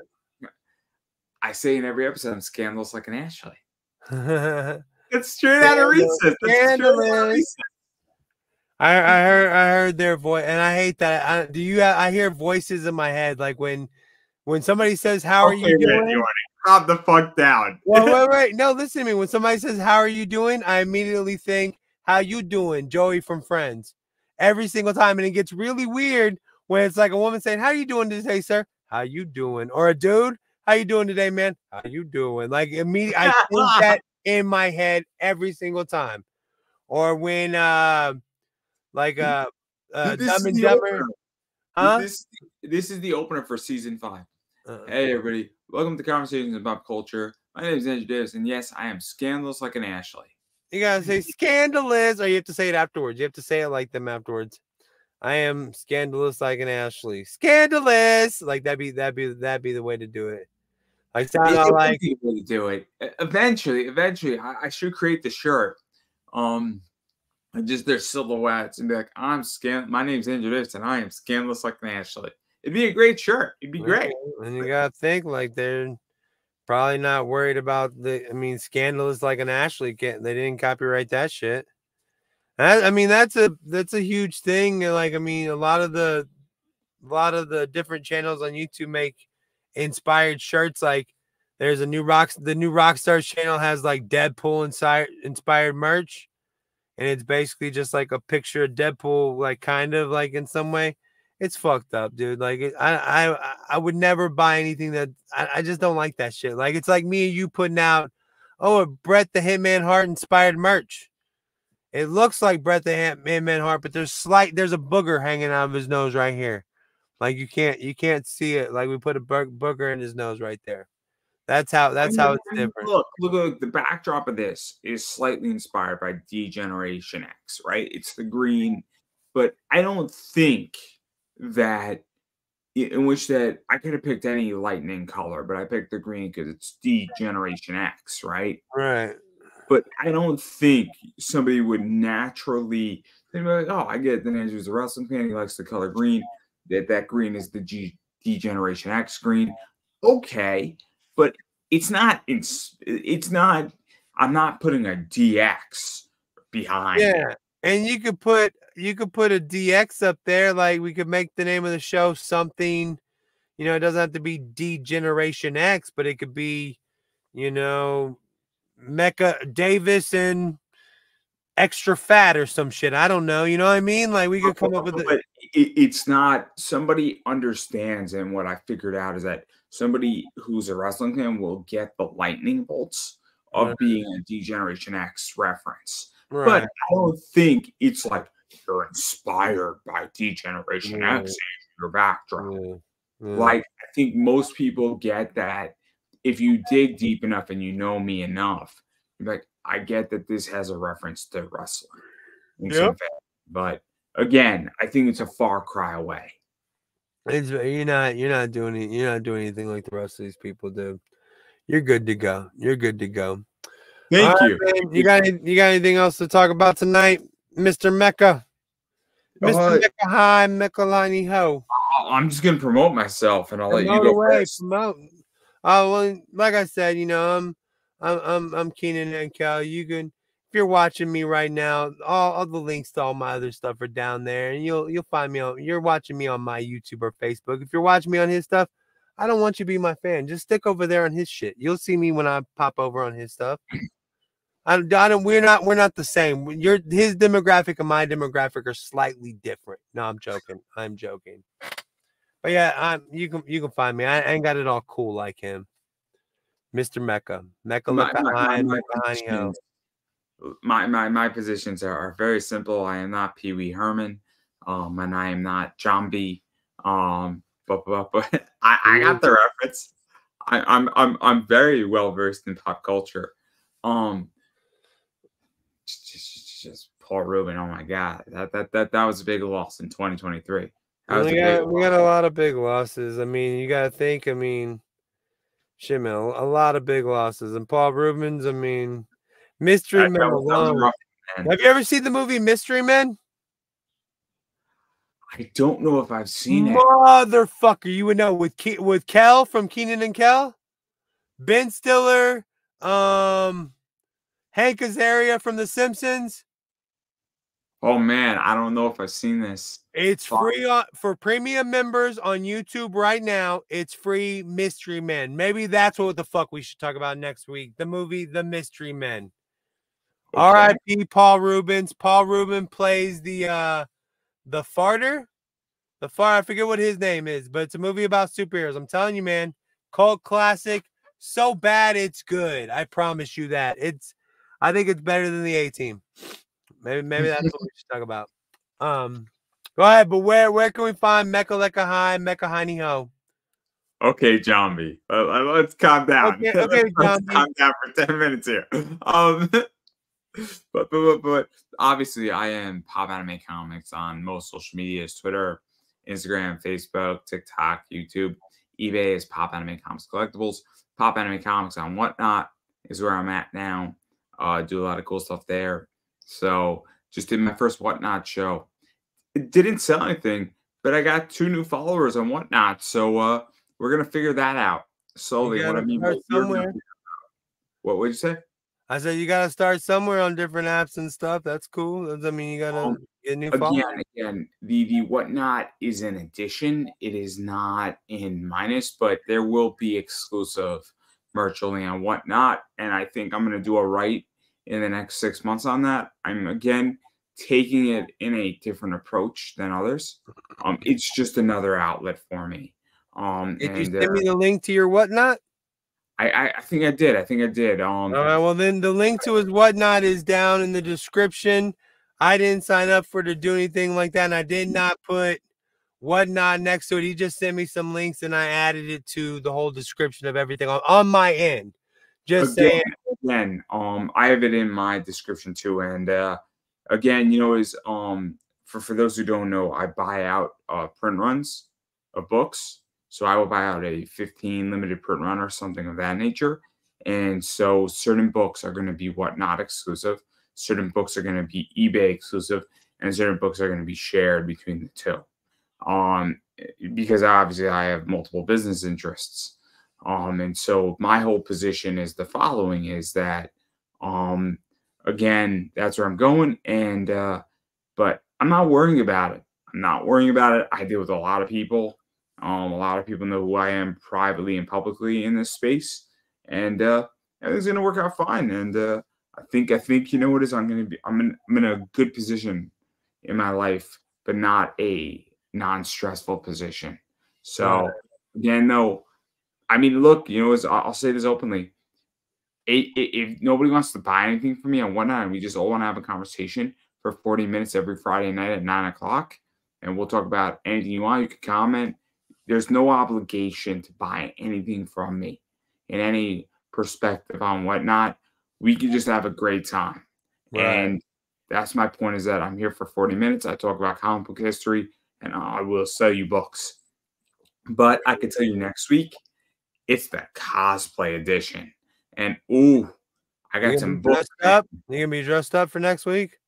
I am not going to be dressed up, but I am bringing out some serious firepower, man. You should wear your best Sailor Moon costume you got. Like, you should pop. I look good as a Sailor Scout. I will say that. I could tell just by looking at you. I was like, that motherfucker's a Sailor Scout. Like, oh my God, you have not seen me in a blonde wig.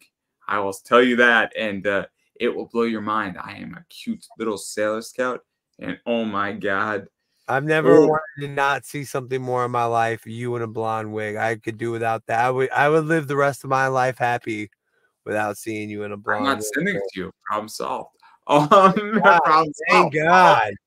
Thank God. No, I'm joking. Well, cool. I was thinking me dressed as Sergeant Peppers. That's a sight to see too. But that's not sexual. Right. So every week before we do this show, you're on Whatnot for about 40 minutes. Selling your merch, talking about not selling your merch, selling books, talking about comic book history. Books and talking about comics, man, and giving some history and having a good time, 40 minutes to an hour. And again, the idea is to do about 30 to 35 books a week. Right. And again, you know, this week I didn't sell anything. It was my first Whatnot show. I don't know what the fuck I'm doing, but I'm trying something, and I'm planning to have a good time with it. This is like my 150th YouTube type of show. Not the show that we're doing, but I'm still no fucking good at YouTube. That's half of my selling point, is just you get what you get, you don't throw a fit. Like, imagine if you saw your grandfather on YouTube, you'd be pretty fucking impressed. Like, if you were scrolling on TikTok, like, oh shit, there's granddad. That's what I got going on right now. That's what we're doing. Again, my objective on Whatnot is that I gained 2 followers today. Yeah. And okay, maybe there's going to get a point where some of these people are going to buy stuff from me. I'm linking my Facebook. I'm probably going to link some YouTube stuff up there. And you know what's going to happen? Eventually, it's going to work because I have really good merch. And I'm hoping I steal a couple followers from you and Whatnot, dude. That's what I want. And that's what I hope for. And again, I'm just trying to sell people comic books, and I'm trying to see good books that are decent. And again, I have a weird position in my life because I do own the outrights of holofoils, and it's very interesting when those companies start realizing what you're doing, and they don't stop you, and then they start treating you very differently, because when you buy out a print run, it's a very different game. Right. And again, I'm super excited for what's next, and let's just say that financially, I am navigating a very complicated entity, and I'm Right. okay. I am okay with where I'm going, and I'm probably gonna burn a lot of money in the next 2 to 3 years to get further along the line. But that's a different conversation for a different day. Well, But dude, you could have all our fucking content. Just pay me, dude. Fuck this. I don't need to record. I don't need this on my shit at all. Just you own all our content. You can just like $100 a week, dude. No, I'm fucking with you, Mecca. I'm fucking with you.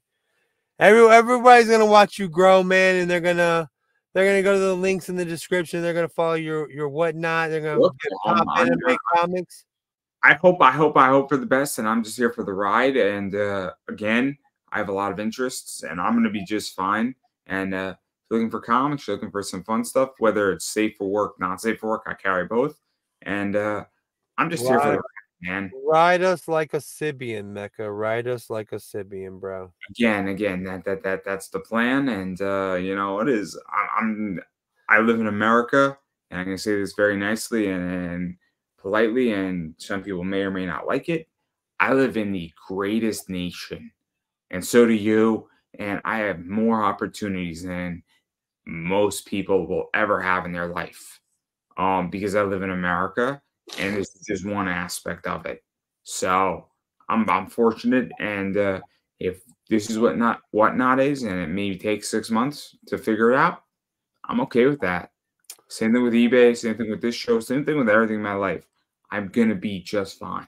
I only He's have one problem. My only problem is I'm from a better country than you. I come from Texas. Texas is a great country, man. We're leaving this But motherfucker. We're is leaving this motherfucker. We are not going to be I don't know if you heard the news. We don't want no part of you and your bullshit America. No, I'm joking. I don't know though. I don't Let have me a position explain. in the new Civil War. I don't have a position in that. That's for sure. I would love to move to Texas. I mean, We don't my, want you with your I saw it. You say I saw it. It's saw. I saw it, sir, with your East Coast. That's the most East Coast thing about it. You say I saw it. No, you saw it. Right. You saw it, you Eastern Coast mother. I God. saw it, y'all. Yeah. Is it better? There was that's fine. What was funny is I was traveling through. I was going to California. We made a stop in Arizona, and this lady had an amazing accent. I never heard it before. I did not think she was from Arizona at all. I said, "Oh, your accent's amazing. Where are you from?" Said, "Your accent's funny. Where are you from?" Well, bitch. Like I like accents. I didn't know that you were from. My bad, man. I didn't know there was an Arizona accent. She sounded like she was a mix of like North Dakota, Fargo, and like maybe the Sorits. I saw it, a little bit of Boston in it. I never heard that shit before. Like just this woman said, "You sound funny. Where are you from?" Yeah, what are you? And she even did the country ass accent too. I don't sound that country, I don't think. Like maybe I do, maybe from somebody from the East Coast like you. Maybe for somebody from Arizona might think So I sound it's interesting because I am a New York boy, but I lean Texas to some degree. We're politically. I mean, so it's not a secret how politically I think. I mean, if people haven't figured it out, I'm sorry. So I interview all these people who fundamentally have massive disagreements with me politically. But they still want to come on my show because I'm a decent fucking human being and I don't fucking shove it down your throat. But if you don't know my politics by now, I mean, it's not that hard to figure it out. let's not Mecca It's like a high, Mecca honey ho. Let's not, because me and you probably, if we got into a discussion about our politics, would not agree on our politics. So maybe this is no, like no, a no, no, no, bar. no. My point though that I'm getting at here. Let me finish the point because I Okay, think go ahead. My bad. my point is that if you're not a dick and you don't just shove it down somebody's throat, people can get along. That's all I'm saying. No, that's what I was gonna say. It's like as long as me and you don't talk about that shit, like me and you have it's like a bar. And YouTube is like a bar. I don't talk about religion and I don't talk about politics at a bar. Yo, all I want to fucking talk about in a bar. I'm at a bar with my friends and I'm drinking a Guinness, and the guy's like, "Man, Guinness on tap is better than Guinness in a bottle." I'm like, "You're fucking right, man." And guess what happened? For the rest of the night, me and the guy had a great time because we're like, I get that sometimes you can't have Guinness on tap, and I like my Guinness, but this Guinness on tap is much better than Guinness in a bottle. It's like I do like Guinness on tap better than Guinness in a bottle. And I also like, this is a hot take. I don't know if you ever had a Pabst Blue Ribbon. It's a crappy beer, but Pabst Blue Ribbon out the draft is usually like $1.99 and pretty damn good. I have no problem with that at all. But Pabst Blue Ribbon out of a bottle or a can is complete shite. I don't want that. My position is that, again, all me and my friends talk about all the time, and we politically disagree. We talk about fucking anime. We talk about One Piece. We talk about fucking wrestling. And you know what? Me and my friends get along fine because 90% of our conversations have nothing to do with what the fuck's going on in the world, and we have a great time. And again, you can choose in life. Do you want to get along with people or do you not want to get along with people? It's your choice. I get along with a lot of fucking people. The people I don't get along with tend to attack things that they shouldn't attack. There are rules in life. You don't attack people's kids. You don't attack people's parents. And you sure as hell don't attack somebody's wife or husband. Those are the rules. And I hate my wife and husband. Fuck both those motherfuckers. No. But the point I'm getting at is that there's a bunch of things you don't attack. And if you attack those things, there is no point of getting along. And it's not political. It's just civility. Exactly. If you got a problem with me and you disagree with a fundamental economic theory or a business model of mine, that's fine. We can have a discussion about that. That's a fair attack. But if you attack my girlfriend, oh, hell no. It's on. Right. Like Donkey Kong. And I will play those bongos all fucking day, and I am good at that game. Yo, dude, the drums, the GameCube drum things. I know. I got that reference. I was sick in that game, man. I love it. I got your reference, bro. You're gonna get my references. I get your references. I remember the bongo game. I remember that. DK, Donkey Kong, leader of the pack because he's number one. Now we got a copyright strike and we're fucked. You are. I am not. I do not. I do not said any. I didn't do any of that shit. Don't give me the copyright strike. Hey, I'm on warning. I'm on warning from YouTube for the next 90 days. Apparently, I didn't know that if you disguise a link as a porn link, that they're gonna come after you. So I had to take their safety quiz, and it's like the stupidest quiz. I fucking failed it like 10 times. It was bad. Like I had to take notes of it. But I know so much about it now. It's great. I'm almost positive you live your life in the warning side of things. Like, so do you have a TikTok account? I do have a TikTok account. I can't. Like, how many times have you been bananaed off of TikTok? Like, how many times have you got no what? None. Like, you're doing a great job, man. Is stringent. TikTok is like, you can't say a damn word. I've been worried about some of the things we said over here to come on my TikTok. Like, damn. I'm doing fine on TikTok. They like me on TikTok, but they don't like Disney. It's weird. Yeah, they're not fans of Disney on TikTok. They're really not. Again, though, like I heard you the last time about like the links and that shit. I'm just like, I'm gonna do it anyway. And like, it's weird, man. Some TikToks do fantastic and some don't. And I'm like, okay. Like, again, I'm averaging like 200 to 300 views per TikTok. And then there's people who are talking about their personal lives. And I'm like, I'm just cutting up a fucking interview, man. Like, I'm not even doing much work on it. And it's sort of working. But then I'll put it on Facebook. I'll put it on Instagram. Like, I don't really worry about it, man. I don't. It's all going to work out. It's going to be fine. Social media is not that hard. If you take the approach of just being everywhere, you're going to be fine. Yeah. You just take the approach and you put your shit out there. People are going to like you, are going to like you. And just that's the biggest thing I hear from my mother is, because I always say when she doesn't like one of my jokes, I say, well, you're not my demographic. My demographic is me. Like, this is Like 40-year-old white males, that's the demographic. I can't be the only one. I said to my mom about the merch I buy. She hates the comics I buy and sell. And what I say to my mom all the time is I say, I agree with you. Find me a product that has the same yield and the same expenditure, and I will switch. Right. Find me that product. This product works, and it's killing for me, and this is what people want.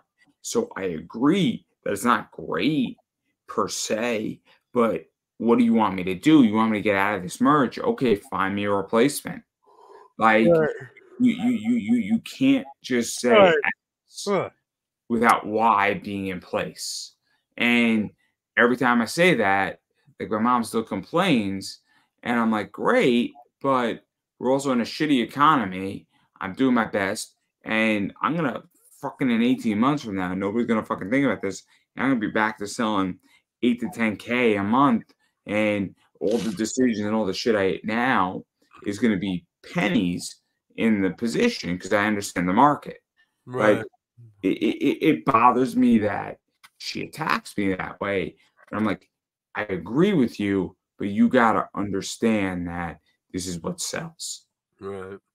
So at a certain point, again, if my demographic, like the porn star interviews I do, tend to do really well. Of course they do really well, Mecca. Of course, like dudes, like yeah, I'm almost positive your demographic is like me. Your demographic is you. So like males, your age range, I'm pretty sure they dig the porn, bro. Oddly enough, my demographic, the composite demographic is probably what is people who are making 60 to 100,000 a year, Right. have relatively white collar jobs, Right. are in some form of leadership position in their company where they have some input in a component, and then on top of that, they're into pop culture, Right. and they have a level of disposable income, and they obviously like women. So, but and then politically, You're they fucking killing me, man. and politically they classify as a blue dog Democrat, or a purple libertarian. Is where my profile is with my audience. I have my audience down pretty well packed. Where somebody says, "Look, I'm not this woke position, but I do believe in safety nets, and I believe where they are more centrist." And this is why when you're interviewing, not to get too political, they are able to say, I understand capitalism. I'm a capitalist, but I'm not a Republican. Right. My audience, and I understand it very well. And it's very important to understand your audience, because once you understand your audience, you can then market to them correctly. And so the guest position that I take is that. And it's very important on an economic level and understand the income level of your group and who you're speaking to. Because if you're speaking to somebody who has $30,000 and that's what they make a year, it's a very different market than somebody who's making $1 million. Right. And it has nothing to do with politics. It has to do with understanding that if somebody leans X or Y, you're gonna change who you interview and how you present your argument. And there's a reason why people like conversations that I have and where I go with things, because they're like, cool, we're actually critically thinking. And they obviously like women, obviously. No, but they also fuck with you. That was just funny the way you put that one. Like they obviously like women. Like that's just a derivative fact. Like they obviously they like women, and they want to have sex with women. Is the point that I'm getting? And in today's age, it sounds weird, but I'm saying it as fact for a reason. I believe you, man. I totally believe you, and I don't want to disrespect you by yawning during any more of your statements, man. So I've got to let you go. Or I'm gonna fucking make you look like you're boring and shit. You're not boring, but that's what I'm saying. I don't want to make you look boring. Like I'm sitting there. Like that big ass yawn. I didn't want to, like, I was so disrespectful and rude. Yeah. There you go. Now you got me back. And on that note, let's call it a night. Next week, We're calling it a night, everybody. Next week is Recess, Kim Possible, and Jake Long, American Dragon. It's gonna be Mystery a men, blast. mystery men, no mystery men. We'll message about it. We'll figure it out. Fuck y'all. We're absolutely gonna figure it out. But it's been a blast, everybody. Obviously, I'm probably gonna go figure out what I'm gonna drink next in the next few minutes. I don't know what I'm gonna watch, but obviously, thank everybody so much for watching, and I appreciate everybody checking us out. And hopefully, you enjoy these Friday nights as much as I do. And I will catch you next week after my Whatnot stream on Friday around 10:30. And on that,